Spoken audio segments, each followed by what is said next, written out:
वफाकी काबीना का अज होने वाला इजलास मुलतवी। काबीना इजलास में 27वीं आईनी तरमीम की मंजूरी दी जानी सी। पीपल्स पार्टी की CEC इजलास के बायस काबीना इजलास मुलतवी किया गया। वज़ीर-ए-आज़म ने मुजव्विजा आईनी तरमीम उत्ते इत्तेहादियां नूं एतमाद विच लै लिया। People's party, MQM, Istehkam Pakistan party, काफ लीग, मुस्लिम लीग सियाह, ANP ते बलोचिस्तान अवामी पार्टी दे वफूद दी वज़ीर-ए-आज़म नाल अलग अलग मुलाकातां। MQM दा आईनी तरमीम विच बलदियाती इख्तियारात शामिल करन दा मुतालबा। वज़ीर-ए-आज़म दी बलदियाती मुसव्विदा आईनी तरमीम विच शामिल करन दी यकीन दहानी।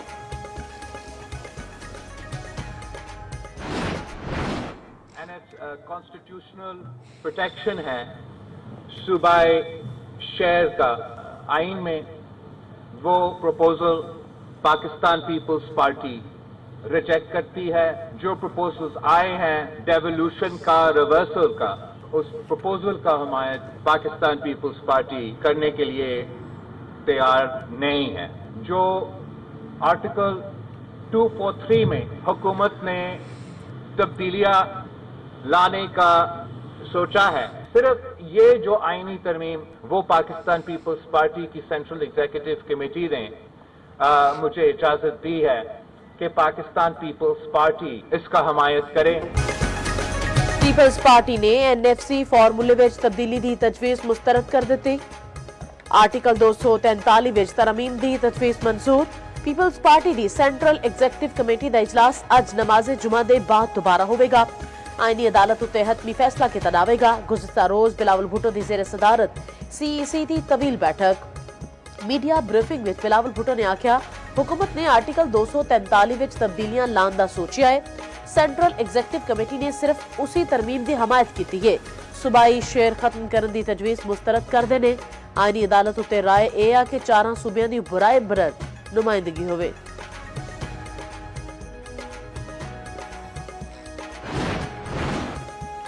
सुप्रीम कोर्ट में मुजव्विजा 27वीं आईनी तरमीम उत्ते जजा ने वकला विच दिलचस्प रिमार्क्स। वकील फैसल सदीक दा नाम लिते बगैर 27वीं तरमीम दा तज़किरा।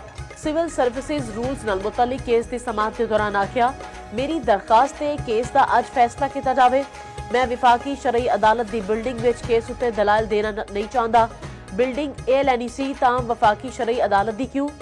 फैसल सदीकी की गल उत्ते आईनी बेंच के जजिस मुस्कुरात गए। जस्टिस जमाल मंदुखेल ने रमांग सिते राती तुहाडे हक विच कुछ पेशरफ हुई है। वकील फैसल सदीकी ने आख्या मैनू कोई शुबा नहीं, सुप्रीम कोर्ट का कोई कुछ नहीं बिगाड़ सकता। जस्टिस जमाल मंदुखेल ने आख्या अगर यही ईमान है तो फिर फिक्र दी की गल है। इमारत के तब्दील होने नाल इख्तियारात घट नहीं होवणगे। जस्टिस अमीनुद्दीन खान ने आख्या असी आइन दे पाबंद हां।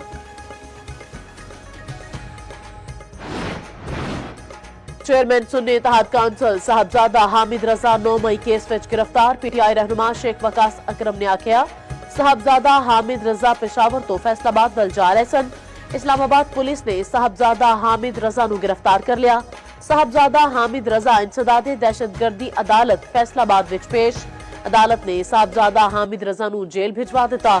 साहबजादा हामिद रजा 9 मई केस विच सजा याफ्ता ते मफरूर सन। वज़ीर-ए-आज़म शहबाज शरीफ कुछ देर बाद 2 रोज़ा दौरे उत्ते आज़रबाईजान रवाना होंगे। वज़ीर-ए-आज़म आज़रबाईजान दे यौम फतह दी तकरीबात विच शिरकत करनगे। शहबाज शरीफ आज़रबाईजान दे सदर अल्हाम अलियोफ नाल मुलाकात करनगे। वज़ीर-ए-आज़म दी आज़रबाईजान विच बिजनेस कम्युनिटी नाल मुलाकातां भी शेड्यूल।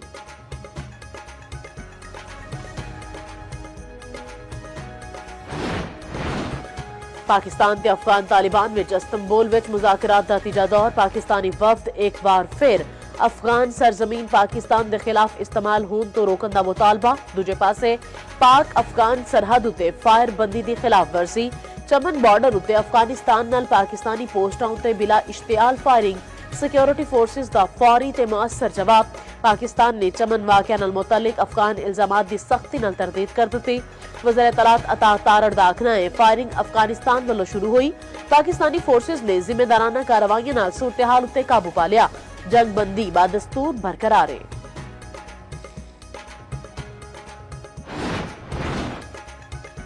कजाकिस्तान बाज़ाब्ता तौर पर इब्राहिमी मुआहदे में शामिल हो गया। अमरीकी सदर डोनाल्ड ट्रंप का ऐलान आख्या होर मुबालिक भी इब्राहिमी मुआहदे में शामिल होंगे।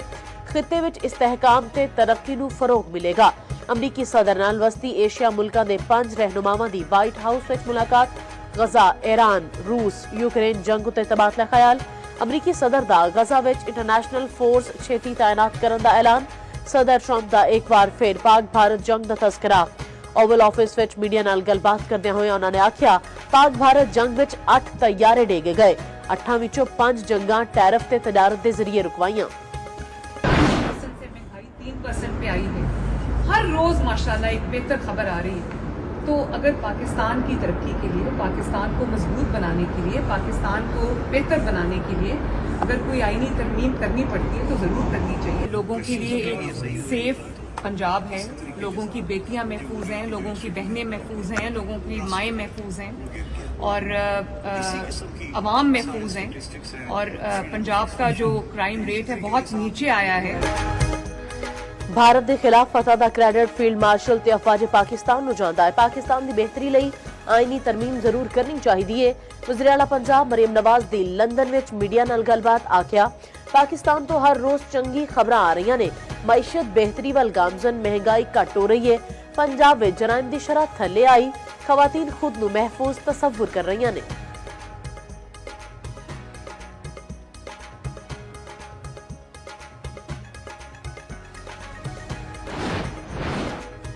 पंजाब विच फिजाई आलूदगी की फेरबदल लगी। दुनिया के आलूदा तरीन शहरों की फहरिस्त विच लाहौर का दूजा नंबर। सुबह के औकात विच शहर विच AQI 256 रिकॉर्ड किया गया। कसूर पाकिस्तान का आलूदा तरीन शहर। Air quality index 504 record. Multan विच AQI 362, लोधरा का 285 हो गया। वज़ीर आला पंजाब की हिदायत उत्ते स्मोक के तदारुक लई इकदाम जारी ने।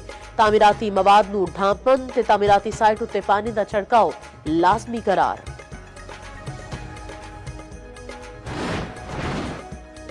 लाहौर हाईकोर्ट विच स्मोक तदारुक नाल मुतल्लिक दरखास्तां उत्ते समात धुआं छड्डण वालियां गड्डियां दे खिलाफ सख्त कार्रवाई दा हुक्म। लाहौर हाईकोर्ट ने आख्या गुज़िश्ता 2 दिहाड़ियां विच एयर क्वालिटी इंडेक्स बेहतर होया है।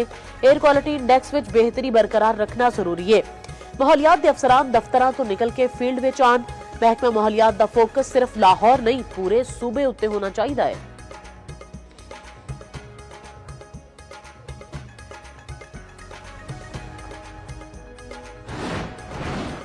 बरतानवी फौज के chief of general staff sir Charles Roland Walker का GHQ का दौरा। फील्ड मार्शल सैयद आसिम मुनीर दा मुलाकात। बाहमी दिलचस्पी ते उमूर इलाकाई सलामती ते दिफाई ताउन नूं मजीद फरोग देने उत्ते गलबात।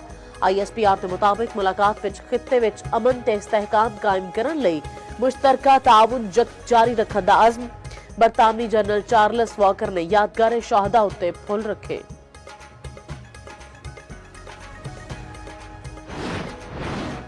वज़ीर आला KP सोहेल अफरीदी की मुश्किलात वधन लग पईयां। इस्लामाबाद की इंसदादी दहशतगर्दी अदालत ने वारंट गिरफ्तारी जारी कर दिते।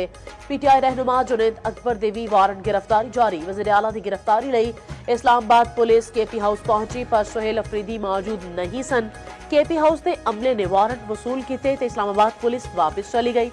दूरे पासे वज़ीर आला KP समेत किसी भी रहनुमा नूं बानी PTI नाल मुलाकात की इजाजत न मिली। सोहेल अफरीदी वापस अडियाला जेल चले गए।